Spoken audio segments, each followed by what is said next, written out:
Hello नमस्कार मेरे प्यारे स्टूडेंट। तो स्वागत है एक बार फिर से बहुत ही शानदार से ज़बरदस्त सी आपके UP board, Bihar board, MP board, Rajasthan board के 2027 बैच में बहुत ही शानदार तरीके से चैप्टर 2.1 का एग्जाम आज बहुत ही बेहतरीन शानदार ज़बरदस्त तरीके से पोस्टमार्टम करने वाले हैं। एकदम इंट्रोडक्शन पढ़ेंगे, फिर एग्जाम्पल पढ़ेंगे, उसके बाद क्वेश्चन एकदम सॉल्व करने वाले हैं। तो एकदम शानदार तरीके से आप सभी लोग जुड़ जाइए एकदम बेहतरीन तरीके से। आज हम इस चैप्टर का पोस्टमार्टम करने वाले हैं एकदम शानदार ज़बरदस्त तरीके से। तो हमारा सेकंड चैप्टर का नाम है बहुपद। बहुपद यानी पॉलीनॉमियल, मतलब एक से अधिक पद को ही क्या कहते हैं, बहुपद। एक नई शुरुआत है एकदम शानदार तरीके से आपके लिए। इंट्रोडक्शन पढ़ेंगे, उदाहरण पढ़ेंगे, प्रश्न पढ़ेंगे, एकदम शानदार तरीके से आज का सेशन ज़बरदस्त होने वाला है। तो आइए शुरुआत करते हैं एकदम इस बेहतरीन से ज़बरदस्त से सेशन की। तो कह रहा है सफल सिर्फ सपनों के लिए मत बनो। सफल आप सिर्फ सपनों के लिए नहीं बल्कि उनके लिए भी बनो जो तुम्हारा मजाक उड़ाते हैं। जो आपका मजाक उड़ा रहे हैं उनके लिए भी आपको सफल बन के दिखाना है।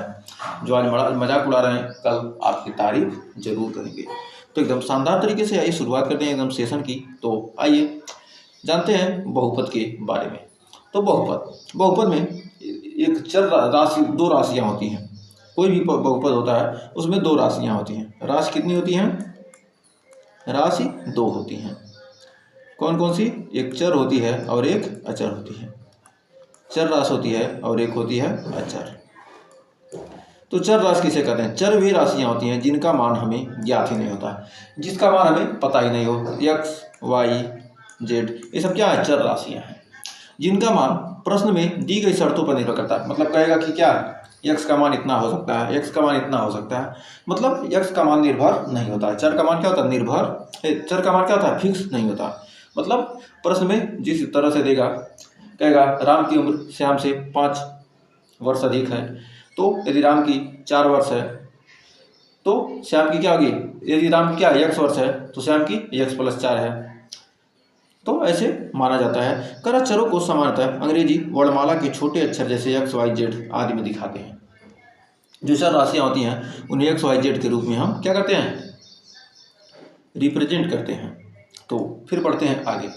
फिर जानते हैं अचर राशियाँ। अचर राशियाँ जो गिनती वाली संख्या होती है, वो ये क्या करती हैं? अचर राशियाँ। अचर वे राशियाँ होती हैं जिनका मान हमें ज्ञात होता है, जिनका मान प्रश्न में दी गई शर्तों पर निर्भर नहीं करता।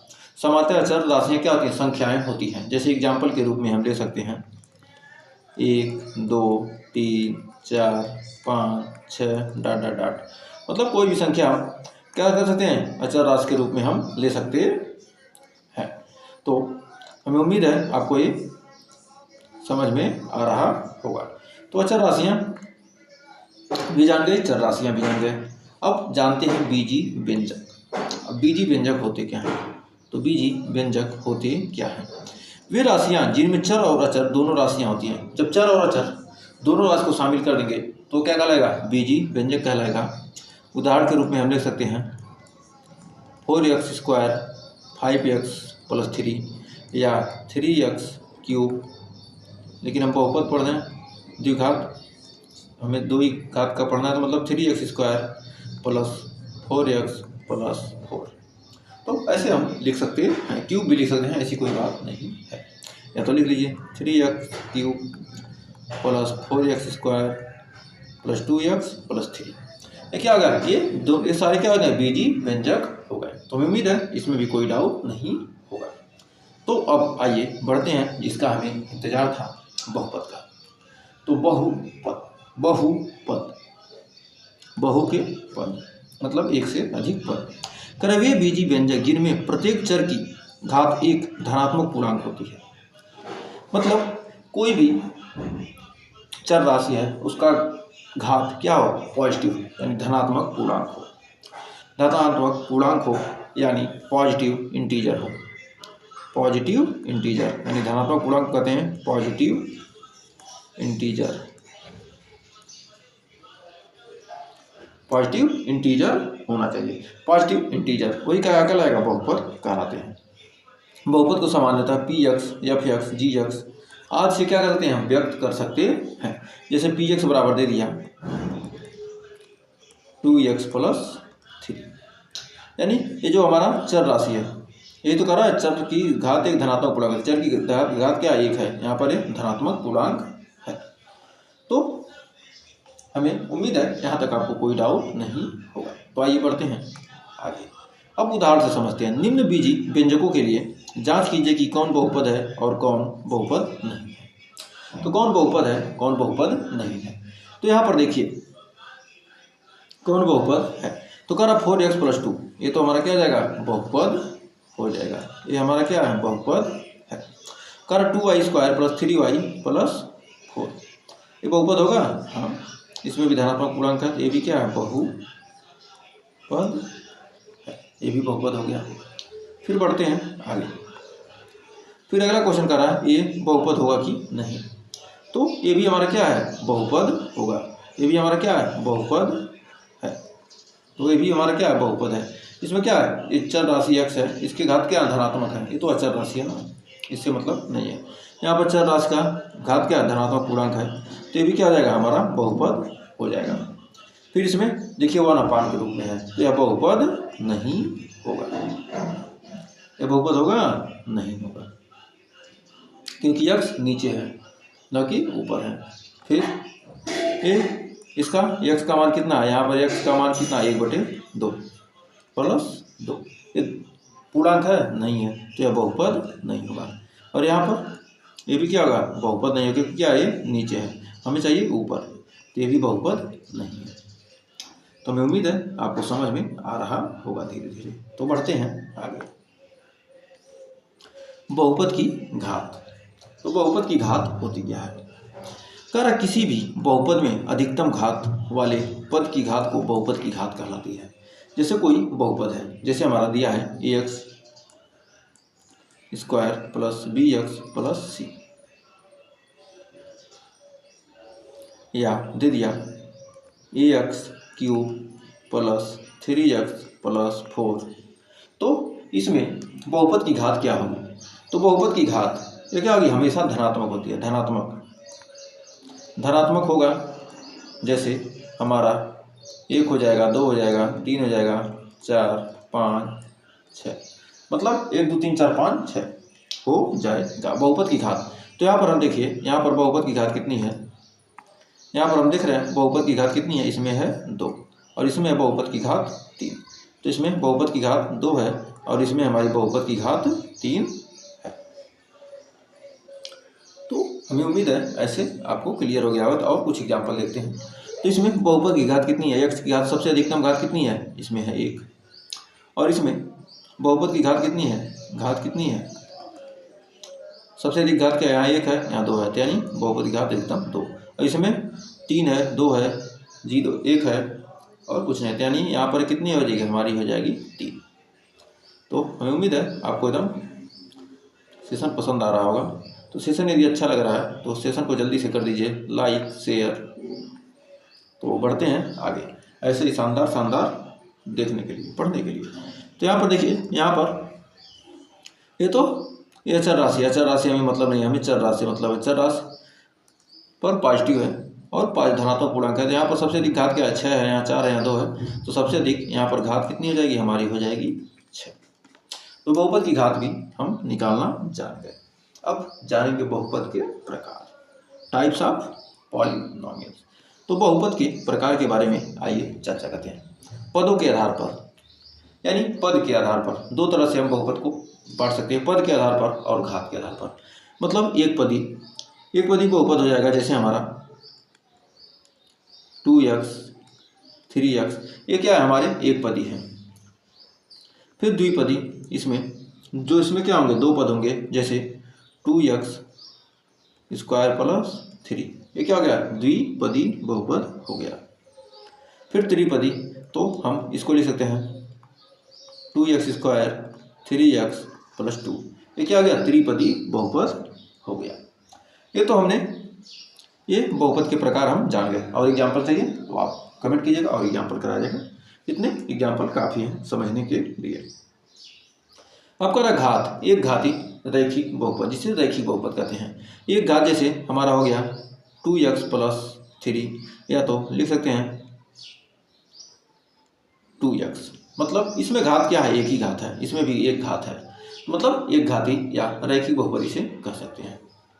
या 3x + 1 या 2y + 1, ये सब क्या हो गए, रैखिक बहुपद जिस पर घात एक है। अब द्विघाती बहुपद, द्विघाती बहुपद को हम लिख सकते हैं 2x² + 3 या 3x² + 2x + 1। ये क्या हो गया, हमारा द्विघाती बहुपद हो गया। मतलब मैक्सिमम घात जिसकी क्या हो, 2 हो, द्विघाती होगा, और जिसकी मैक्सिमम घात 1 हो, ये रैखिक बहुपद एक घाती होगा।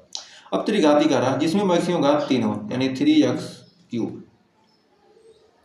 + 4x + 2, ये क्या हो गया, हमारा त्रिघाती बहुपद हो गया। तो हमें उम्मीद है यहाँ तक आपको कोई डाउट नहीं होगा और अच्छे से क्लियर हो गया होगा। तो हमें उम्मीद है यहाँ पर घात के आधार पर और पदों के आधार पर बहुपद के बारे में आपको जानकारी हो गई होगी। तो आइए बढ़ते हैं आगे। अब जानते हैं रैखिक बहुपद होता क्या है। तो सबसे पहले हम रैखिक बहुपद के बारे में जानेंगे। तो रैखिक बहुपद, घात 1 के बहुपद को रैखिक बहुपद कहते हैं। ऐसा बहुपद जिसकी घात 1 हो उसे लीनियर पॉलिनोमियल कहते हैं। उदाहरण के लिए 2x का पावर 1 - 3 या √3x + 5, x बाहर है, रूट के बाहर है x + 5, y + √2 या x - 2/11 3z + 4। तो ये सब क्या है, हमारे बहुपद हैं किसके, एक घात के, इसीलिए कहते हैं क्या, एक घात का ये रैखिक बहुपद कहलाएगा। तो फिर आइए बढ़ते हैं आगे। फिर कह रहा द्विघात बहुपद, ऐसा बहुपद जिसके में क्या हो, जिसका घात क्या हो, 2, उसे हम कहेंगे द्विघात बहुपद। 2x² + 3x - 2/5 या y² - 2 या 2 - x² + √3x या μ/3 - 2y², यहाँ पर 2 घात है, +5, और यहाँ पर भी क्या घात 2 है और इसमें भी घात 2 है, इसलिए क्या कहेंगे, इसे हम द्विघात बहुपद कहेंगे। फिर बढ़ते हैं आगे। फिर कह रहा है हमारा यहाँ पर व्यापक रूप से x के कोई द्विघात बहुपद, जैसे ax² + bx + c, जहाँ a b c वास्तविक संख्याएं हैं, तो वहाँ a ≠ 0 है, तो इसका व्यापक रूप होता है। कोई भी बहुपद होगा उसका व्यापक रूप होगा। तो द्विघात बहुपद का व्यापक रूप होता है ax² + bx + c, यानी a का मान क्या होगा, कभी भी 0 नहीं हो सकता। a का मान 0 रख देंगे तो क्या हो जाएगा, हमारा पूरा टर्म क्या हो जाएगा, 0 हो जाएगा, 0 हो जाएगा, और 0 हो जाएगा तो यह हो जाएगा रैखिक बहुपद, इसलिए a का मान 0 नहीं हो सकता। a की जगह पर हम 2 रखते हैं तो हो जाएगा 2x², और b की जगह पर 0 रख देते हैं तो प्लस हो जाएगा 0x + c, तो हमारा 2x² द्विघात बहुपद हो गया। लेकिन यहाँ पर 0 रख देंगे तो 0x², और b की जगह पर 2 रख देंगे तो 2x + c, तो क्या हो जाएगा, हमारा 0x पूरा हो जाएगा 0, और हमारा 2x + c रैखिक बहुपद हो जाएगा। हमारा जो द्विघात बहुपद का क्या होता है, व्यापक रूप होता है, क्या होता है, ax² + bx + c, ये क्या होता है, द्विघात बहुपद का व्यापक रूप है, जहाँ पर a ≠ 0 होता है, जहाँ पर a का मान 0 नहीं हो सकता है कभी भी। तो बढ़ते हैं इसी के साथ आगे। अब है त्रिघात बहुपद, तो ऐसा बहुपद जिसके घात क्या हो, जिस बहुपद का घात 3 हो, जैसे हमारा हो गया 9x³ + 3x + 4 या 2x³ + 3x + 2 या 4x³ + 2x² + 3x + 2। तो इसमें घात हमेशा हर जगह क्या है, 3 ही है ना, मैक्सिमम घात कितनी है, 3 है, तो मैक्सिमम घात जब 3 रहेगा तो बहुपद भी हमारा क्या होगा, त्रिघात ही होगा। तो हमें उम्मीद है यहाँ तक आपको कोई डाउट नहीं होगा और अच्छे से क्लियर हो गया होगा। तो त्रिघात बहुपद का हमारा व्यापक रूप होता है ax³ + bx² + cx + d, यह त्रिघात बहुपद का व्यापक रूप होता है। तो कह रहा त्रिघात बहुपद का व्यापक रूप ax³ + bx² + cx + d, यहाँ पर लिखा गया है, जहाँ a b c d वास्तविक संख्याएं हैं, और यहाँ पर भी क्या होगा, a ≠ 0, a का मान 0 नहीं हो सकता। यदि a का मान 0 हो जाएगा तो यह द्विघात बहुपद हो जाएगा। तो फिर बढ़ते हैं आगे। अब जानते हैं बहुपद के शून्यक के बारे में। कोई भी बहुपद होगा तो उसके शून्यक होंगे, मतलब उसके कुछ मान होंगे। x के कुछ वैल्यू होंगे। तो माना f(x) एक बहुपद है, एक f(x) हमारा क्या है, एक बहुपद है, f(x) एक बहुपद है, 2x - 4 मान लेते हैं। तब x के वे मान जिनके लिए f(x) का मान शून्य हो जाए बहुपद के शून्य कहलाएंगे। यदि f(x) एक बहुपद है कि जिसके लिए x का मान क्या हो जाए, शून्य हो जाएगा, x का मान रखने पर क्या हो जाए, ये f(x) क्या हो जाए, 0 हो जाए, तब ऐसे बहुपद को हम कहेंगे क्या, उस बहुपद का शून्यक। x बराबर a के लिए यदि fa बराबर 0 हो तो x बराबर a, तब बहुपद f(x) का एक शून्यक होता है। जैसे हमारे f(x) बराबर 2x - 4 है, यदि हम x की जगह पर 2 रख देते हैं तो हमारा f2 हो जाएगा। f2 का मान यहाँ पर 2, x की जगह पर हमने क्या लिखा, x की जगह पर 2 रखा है, तो यहाँ पर 2 - 4, यानी 4 - 4 बराबर हो गया 0, तो यानी f2 का मान कितना हो गया, 0। तो यहाँ पर हम कह सकते हैं x बराबर 2, इस बहुपद का क्या है, हमारा एक शून्यक है। तो इस बहुपद का क्या है, x बराबर 2 हमारा इस बहुपद का शून्यक है। तो बढ़ते हैं आगे। फिर कह रहा है निम्न बहुपदों के समूह दिए गए हैं और x के मानों के लिए जांच कीजिए कि कौन से बहुपद के शून्यक हैं। तो x का मान रखकर जांच कीजिए कि कौन बहुपद का शून्यक है या नहीं।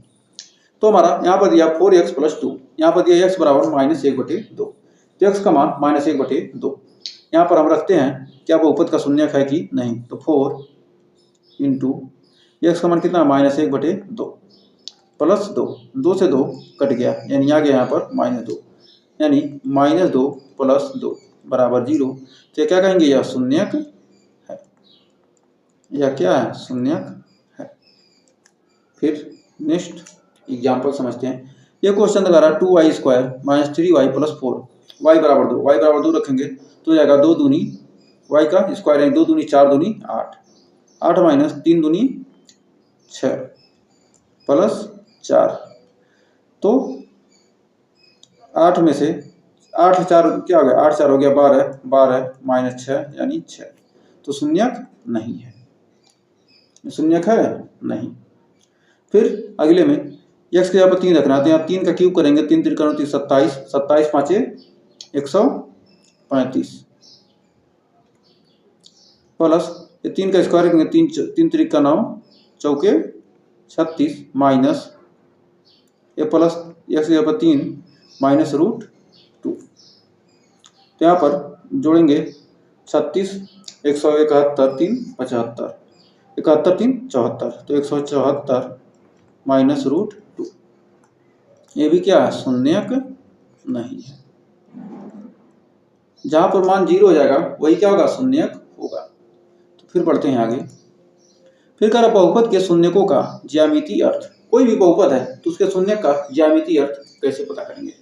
मान लीजिए दिया है y बराबर f(x) एक बहुपद है, तब y बराबर f(x) का आलेख ग्राफ x अक्ष को जिन बिंदुओं पर प्रतिच्छेद करता है बहुपद के शून्यक कहलाते हैं। y बराबर दे दिया f(x), तो हमारा एक ग्राफ ऐसे दे दिया, ऐसे ग्राफ दे दिया, ये हमारा x अक्ष हो गया और ये हमारा हो गया y अक्ष। तो इसमें यदि कोई ग्राफ दे दिया, ऐसे दे दिया, ऐसे दे दिया, और पूछ रहा है कि इसमें बहुपद के शून्यक कितने होंगे, या कोई ऐसे ग्राफ दे दिया और ऐसे पूछ दिया कि इसमें बहुपद के कितने शून्यक होंगे, तो कितने शून्यक इस बहुपद के होंगे तो आपको बताना है। तो हमें इसको पता करने के लिए हम x अक्ष को देखेंगे, ये क्या हमारा x अक्ष है, यही तो है x अक्ष, इसमें भी यही x अक्ष है और ये y अक्ष है। तो x अक्ष पर कितनी बार ग्राफ काट रहा है, 1 बार, 2 बार, 3 बार और 4 बार, तो इसके शून्य कितने हो जाएंगे, 4 हो जाएंगे। अब ये हमारा कितनी बार काट रहा है, 1 बार, 2 बार, ये y अक्ष पर काट रहा है तो इसको नहीं लेंगे, x अक्ष वाले को लेंगे, तो हमारा इसके शून्य कितने हो जाएंगे, 2। एकदम सिंपल सा है, तो ऐसे आसानी से आप पता कर सकते हैं। फिर कह रहा है कि किसी बहुपद y बराबर f(x) का ग्राफ जितने बिंदुओं को x अक्ष पर प्रतिच्छेद करता है तो उस बहुपद के उतने ही शून्यक होंगे।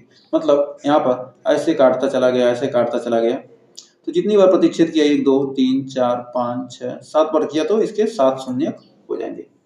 यदि ग्राफ क्या हो गया, ऐसे चला गया और x अक्ष पर प्रतिच्छेद नहीं किया तो इसके शून्यक क्या होंगे, 1 भी नहीं होगा, यानी इसका कोई शून्यक नहीं होगा। बहुपद ही नहीं है तो शून्यक कहाँ से होंगे। फिर बढ़ते हैं आगे। कर रैखिक बहुपद का आलेख। कर y बराबर fx एक रैखिक बहुपद है, तब y बराबर fx का आलेख एक सरल रेखा को निरूपित करता है। जैसे हमने ax अक्ष खींच लिया और ये हमने खींच लिया y अक्ष। तो हमें क्या करना है, हमें क्या करना है, रैखिक बहुपद ज्ञात करना है। तो इसके लिए क्या होगा, एक ऐसे हमारी क्या होगी, एक सीधी रेखा बनेगी। एक सीधी रेखा हमारी क्या होगी, ग्राफ के रूप में बनेगी। ये हमारा x अक्ष है और ये हमारा y अक्ष है। तो क्या होगा, x अक्ष पर एक ही बिंदु को काट रहा है ना, एक रेखा एक ही बिंदु को काट रहा है, क्या रैखिक बहुपद है। तो y बराबर fx एक रैखिक बहुपद है, तब y बराबर fx यानी ax प्लस b, जहाँ a नॉट इक्वल टू 0 के रूप में होगा। तो हमें उम्मीद है यहाँ तक कोई डाउट नहीं होगा। फिर कह रहा है यदि y बराबर fx एक रैखिक बहुपद है, तब इसका केवल एक शून्यक होगा। तो हमारा यदि रैखिक बहुपद है, कोई बहुपद क्या है, रैखिक है, रैखिक बहुपद,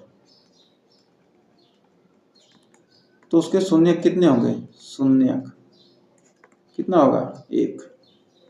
और कोई द्विघात बहुपद है,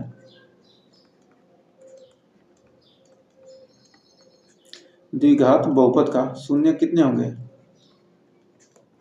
शून्यक 2। और त्रिघात बहुपद है,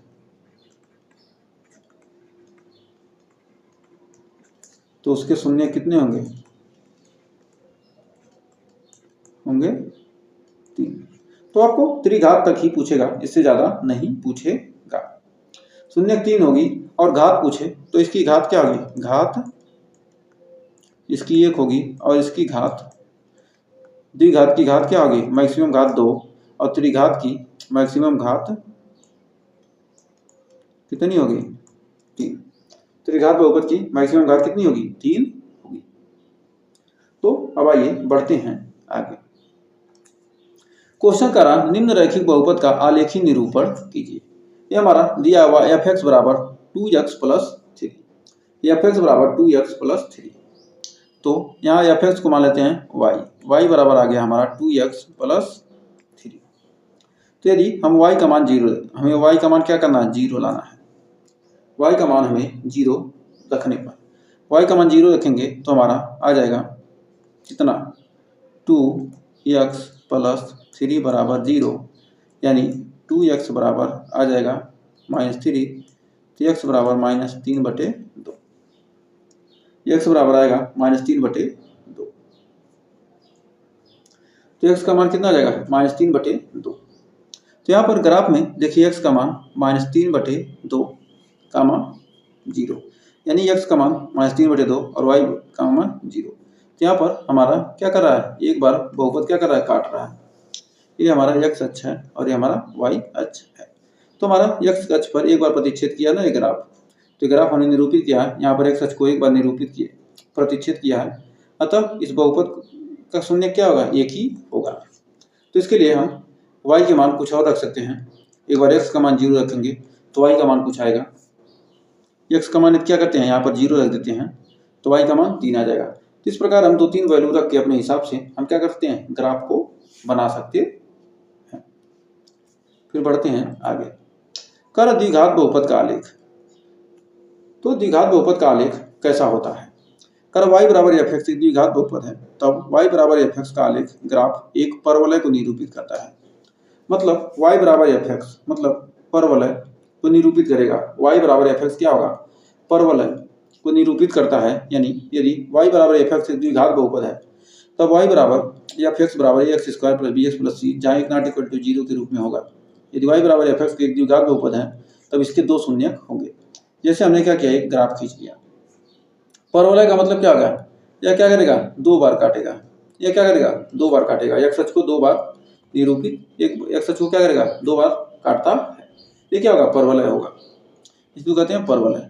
या तो ये ऊपर से नीचे होगा या तो नीचे से ऊपर होगा। ये क्या होता है, परवलय का समीकरण होता है। ये द्विघात बहुपद क्या होता है, परवलय को निरूपित करता है। इसे क्या कहते हैं, इस ग्राफ को परवलय कहते हैं।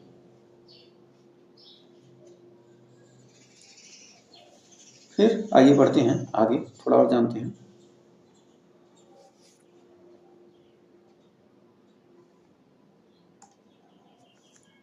फिर अगला हमारा कह रहा है क्या, कर निम्न द्विघात बहुपद को आलेखित रूप आलेखीय निरूपण कीजिए। तो हमारा यहाँ पर एक द्विघात बहुपद दिया है, उसका आलेखीय निरूपण x square minus 3x minus 4। तो इसका आलेखीय निरूपण किया गया है। यहाँ पर y बराबर क्या है, यहाँ पर x square minus 3x minus 4, 3x minus 4। तो यहाँ पर x के कुछ वैल्यू रख के और y की कुछ वैल्यू रख के क्या किया गया है, ग्राफ पर प्लॉट किया गया है। तो इस तरह से ये परवलय के रूप में आ गया है। ये द्विघात बहुपद का क्या हो गया, हमारा आलेखीय निरूपण हो गया, मतलब द्विघात बहुपद के रूप में आ गया। x का कुछ मान रखेंगे, एक बार x को 0 कीजिए, एक बार y को 0 कीजिए, फिर अलग अलग मान रखिए, कुछ और मान रख दीजिए, x बराबर 2 रख दीजिए, तो y का कुछ मान आ जाएगा। तो उससे क्या होगा, ये हमारा परवलय का ही ऐसे निरूपण हो जाएगा एकदम आसानी से। तो इसमें देखिएगा y बराबर x square plus b x plus c के ग्राफ के आकार का प्रेक्षण करने के लिए 3 निम्नलिखित स्थितियां संभावित हो सकती हैं। मतलब ये जो हमने ग्राफ को निरूपण किया है, इसके लिए 3 स्थितियां क्या हो सकती हैं, संभावित हो सकती हैं। यहाँ ग्राफ एक्स अक्ष को 2 भिन्न बिंदुओं a और a डैश पर काटता है। यहाँ क्या काट रहा है, a पर और a डैश 2 बिंदुओं पर क्या करता है, काटता है। इस स्थिति में a और a डैश x निर्देशांक द्विघात बहुपद x square plus b x plus c के 2 शून्यक हैं। ये दोनों क्या हैं, जब एक्स अक्ष पर यहाँ पर काटा और यहाँ पर काटा तो क्या हो गए, ये इस बहुपद के क्या हो गए, शून्यक हो गए।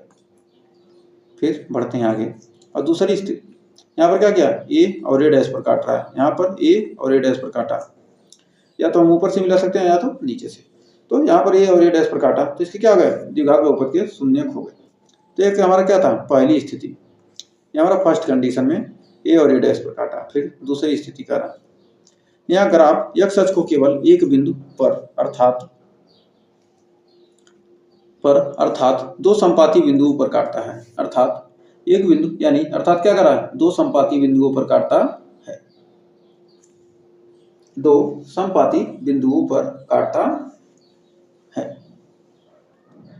इसलिए स्थिति 1 के 2 बिंदु ए और ए डैश यहाँ पर संपाती होकर एक बिंदु ए हो जाते हैं। तो यहाँ पर क्या हो रहे हैं, एक बिंदु ए हो जा रहे हैं, मतलब एक ही बिंदु पर क्या कर रहे हैं, 2 बार काट रहा है, एक ही बिंदु पर 2 काट रहा है। तो ये हमारा क्या है, कंडीशन सेकंड है।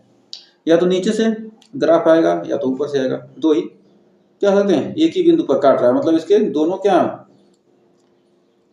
एक बिंदु पर काट रहे हैं। ए और ए डैश क्या होगा, एक ही जगह मिल गए, ए और ए डैश क्या होगा, एक ही जगह पर मिल गए और ए का निर्माण हो जाता है। तो यहाँ पर ऐसे हम क्या करते हैं, ऐसे बना सकते हैं। यहाँ पर ऐसे हमने क्या किया, ग्राफ बनाया, यहाँ पर क्या हो गया, ए और ए डैश क्या हो गया, दोनों एक ही पर मिल गए। चाहे तो हम क्या करते हैं, ऐसे मिला सकते हैं, ए और ए डैश क्या हो गया, एक ही पर मिल गए। और इसका हम ग्राफ कैसे बना सकते हैं, ये जो पिछला ग्राफ था इसका हम ग्राफ ऐसे बना सकते हैं। इसका ग्राफ हम कैसे बनाएंगे, ऐसे बनाएंगे या तो ऐसे बना देंगे, मतलब ये ए डैश क्या बन रहे हैं। तो हमें उम्मीद है यहाँ तक आपको कोई डाउट नहीं होगा और अच्छे से क्लियर हो गया होगा।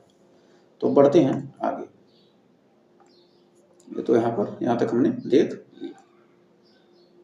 अब कह रहा यहाँ ग्राफ या तो पूर्ण रूप से एक्स अक्ष के ऊपर है या पूर्ण रूप से एक्स अक्ष के नीचे है। यहाँ पर ग्राफ क्या है, या तो एक्स अक्ष के ऊपर है या तो एक्स अक्ष के नीचे है। तो यहाँ पर इसके बहुपद क्या होंगे, तो इसके ये कैसा ग्राफ है, इसके कोई शून्यक होंगे कि नहीं। तो यहाँ पर देखिए एक्स अक्ष को कहीं काट रहा है, मतलब एक ग्राफ कहने का मतलब ऐसे है, और यहाँ पर है और यहाँ पर है, मतलब ना तो एक्स अक्ष को कहीं नहीं काट रहा है। तो शून्यक क्या है, समान है लेकिन अलग अलग है। कोई शून्यक क्या है यहाँ पर, ना तो समान है, तो इस ग्राफ का क्या होगा, कोई शून्यक नहीं होगा। शून्यक क्या होंगे, इसके बन ही नहीं रहे हैं, एक भी शून्यक नहीं है। तो लिख सकते हैं यहाँ पर इस ग्राफ के बारे में लिखेंगे, कोई शून्यक नहीं है, कोई शून्यक नहीं है।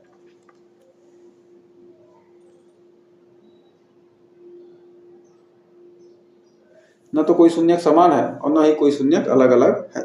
शून्यक ही नहीं है, सीधा सीधा मतलब इसका कोई शून्यक नहीं होगा। इस ग्राफ का क्या होगा, कोई शून्यक नहीं होगा। बढ़ते हैं आगे। कर एक त्रिघात बहुपद का आलेखी निरूपण कीजिए। एक त्रिघात बहुपद दिया है, यह हमारा त्रिघात बहुपद यहाँ पर दिया गया है x³ - 4x। तो x के हम क्या करें, अलग अलग मान रख रहे हैं, तो हमारे यहाँ y के अलग अलग मान मिल रहे हैं। तो यहाँ पर हमारा एक ग्राफ बन गया ऐसे, यहाँ पर हमारा कैसा ग्राफ बन गया, ऐसे बन गया, यानी 3 बार काटा, x अक्ष को 1 बार, 2 बार और 3 बार काटा।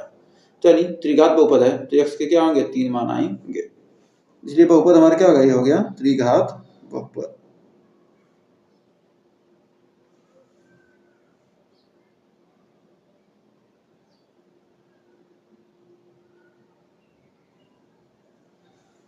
तो हमें उम्मीद है यहाँ तक आपको कोई डाउट नहीं होगा और अच्छे से क्लियर हो गया होगा। तो आइए बढ़ते हैं आगे। कह रहा निम्न त्रिघात बहुपद का आलेखी निरूपण कीजिए। ये त्रिघात बहुपद है x³, यानी x³ है, तो इसका त्रिघाती निरूपण करेंगे तो x का मान क्या होगा, x³ है, तो x का मान कोई भी मान होगा तो हमेशा क्या होगा, बराबर ही आएगा। तो इसलिए यह क्या करेगा, यह ऐसे निरूपित, ऐसे क्या होगा, ऐसे ग्राफ बनेगा, इसका ऐसे बनेगा, मतलब एक ही क्या होगा, संपाती होगा, x के सभी मान क्या होंगे, सेम ही होंगे। तो उम्मीद है यहाँ तक आपको कोई डाउट नहीं होगा और अच्छे से क्लियर हो गया होगा। तो बढ़ते हैं आगे। एक और ग्राफ आ गया, कह रहा कि निम्न द्विघात बहुपद का आलेखी निरूपण, त्रिघात बहुपद का आलेखी निरूपण कीजिए। x³ - x²। तो यहाँ पर, यहाँ से क्या करते हैं, x² कॉमन कर लेंगे तो x - 1, तो x का एक मान 1 हो जाएगा और x के 2 मान कुछ और होंगे। तो यहाँ पर देखिए, इसमें भी क्या हो रहा है, ग्राफ यहाँ पर काट रहा है, फिर यहाँ पर काट रहा है, 2 बिंदु पर काट रहा है, मतलब x के 2 मान क्या है, समान है और x का एक मान अलग है। तो ये क्या है, ये 2 बिंदुओं पर काट रहा है। तो उम्मीद है यहाँ तक आपको कोई डाउट नहीं होगा और अच्छे से क्लियर हो गया होगा। अब बढ़ते हैं उदाहरण नंबर 1 की तरफ, जो आपके बुक में दिया गया है। अब तक तो हमने अलग अलग उदाहरण से समझे, एकदम बेहतरीन तरीके से हमने इस चैप्टर को समझाने की कोशिश की है। उम्मीद है आपको ये चैप्टर भी अच्छे से क्लियर हुआ होगा और सेशन भी पसंद आया होगा। तो फर्स्ट चैप्टर का उदाहरण देखते हैं, उसके बाद चैप्टर 2.1 देखेंगे। ये छोटा सा चैप्टर था 2.1, उसके बाद 2.2 को नेक्स्ट वीडियो में पढ़ेंगे। कारण नीचे दी गई आकृति 2.9 में ग्राफों को देखिए।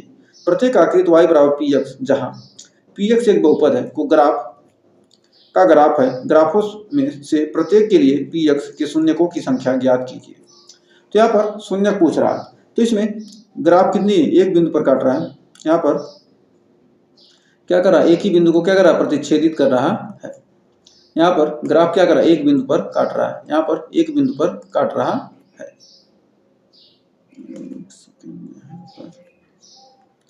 कौन सा कलर लिया जाए, यहाँ पर क्या कर रहा है, ग्राफ एक ही बिंदु पर क्या कर रहा है, काट रहा है। सारे कलर तो इसी में मिल जाए।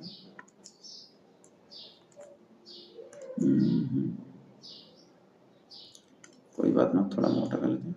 तो यहाँ ग्राफ क्या कर रहा है, एक ही बिंदु पर क्या कर रहा है, काट रहा है। तो एक बिंदु पर काट रहा है तो इसके क्या होंगे, एक शून्यक होगा। और हमारा अगला है, अगले में हमारा ग्राफ क्या कर रहा है, 1 और 2 बिंदु पर काट रहा है तो इसके शून्यक कितने होंगे, 2 होंगे। फिर अगला हमारा 1, 2, 3 बिंदु पर ग्राफ x अक्ष को काट रहा है तो इसके शून्य कितने होंगे, 3 होंगे। तो हमें उम्मीद है आपको अच्छे से क्लियर हो रहा होगा। तो आइए बढ़ते हैं अगले क्वेश्चन की तरफ। फिर यहाँ पर x अक्ष को क्या कर रहा है, एक बिंदु पर काट रहा है तो यहाँ पर शून्यक भी 1 होगा।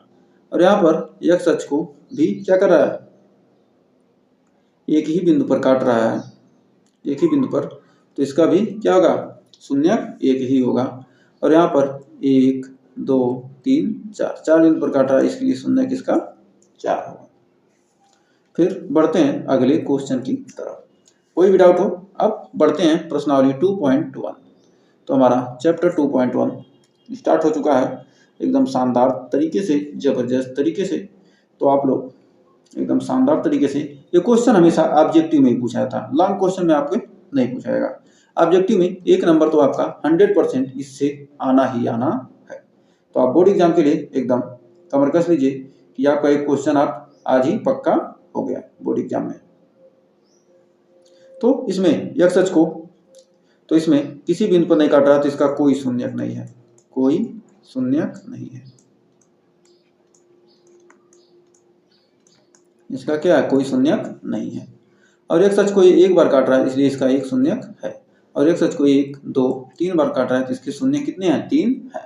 तो हम लिखेंगे यदि कहीं एक नंबर क्वेश्चन में पूछ लिया, टिक नहीं लगाना है, तो यह ग्राफ क्या करेगा, x अक्ष को तीन बिंदुओं पर काट रहा है, x अक्ष को क्या 3 बार काट रहा है, अतः इसके शून्य क्या होंगे, 3 होंगे। और x अक्ष को एक बिंदु पर काट रहा है अतः इसका शून्य क्या होगा, 1 होगा। और x अक्ष को यह किसी भी बिंदु पर नहीं काटा था इसके शून्यक, इसका कोई शून्यक नहीं होगा। फिर बढ़ते हैं आगे। फिर एक क्वेश्चन 2 बिंदु पर काट रहा है तो इसके शून्य क्या है, 2 हैं। इसमें 1 2 3 4 बिंदु पर काटा है तो इसके शून्यक 4 हैं। और 1 2 3 बिंदु पर काटा है तथा इसके शून्यक 3 है। तो हमें उम्मीद है ये चैप्टर अच्छे से क्लियर हो गया होगा और हमें उम्मीद है आपको सेशन भी पसंद आया होगा। यदि सेशन अच्छा लगा हो, वीडियो पसंद आई तो वीडियो को लाइक शेयर करना मत भूलिएगा।